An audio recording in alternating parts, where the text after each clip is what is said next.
investing in what works for better lives. So our job is to not only champion an evidence-based approach to all decision making, but it really is to support the social system to invest in what works to improve people's lives.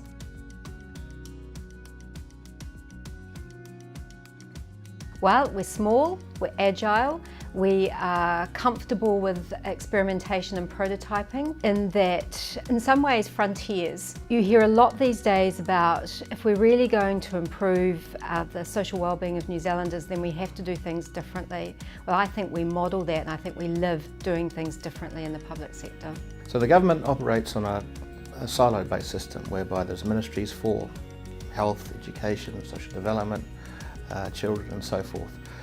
Where Social Investment Agency is quite distinct and valuably different from that model is that it is a cross-agency entity. That is, it does work that applies across all of those traditional silos. That, in my view, having been a science advisor for best part of 4 years, is where the action lies. That's where the best stuff happens. That's where the most important work can take place.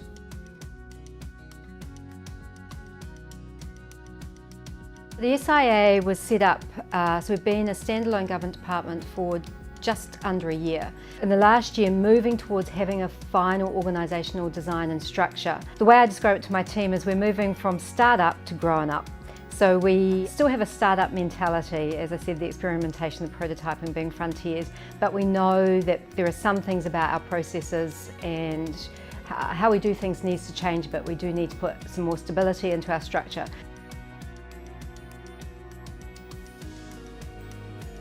So while the mission of our organisation is very clear, our work program, it continues to move around a little, but I think we're much clearer now on the things that we need to deliver. Within that, there's still an awful lot of scope to determine how we go about that. So I think a real value proposition for the folk looking at particularly the management roles in this organisation is the opportunity to come in and help shape. We're a year in. There's still a lot of opportunity to help us shape our future. There's no better opportunity. I say that without hesitation. The person that would enjoy working here would be characterised by curiosity, by a desire to make a real difference. Beyond that, you actually need data. That's the lingua franca of how policy gets made these days. And this is a hub for the best data across multiple sectors, integrated beautifully here. And so this is the engine room of change. If you were excited by that, and I'd say you'd have to be dead from the waist up if you weren't excited by that, this is the place for you.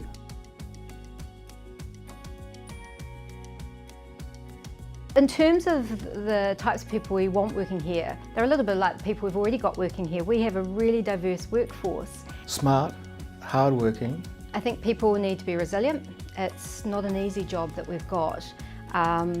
You do have to challenge, and you have to challenge constructively.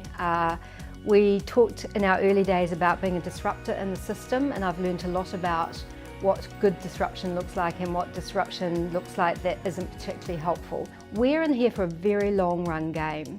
And so you're not going to see wins or deliverables every single day, and you need to be comfortable with that. We want smart people. We've got very smart people in here. We want humble people. I don't want people who are just focused on methods and methods alone. They need to understand the methods and the use of data, but they really need to care about and understand what those methods are being applied for. So they really do need to care about the mission of the organisation.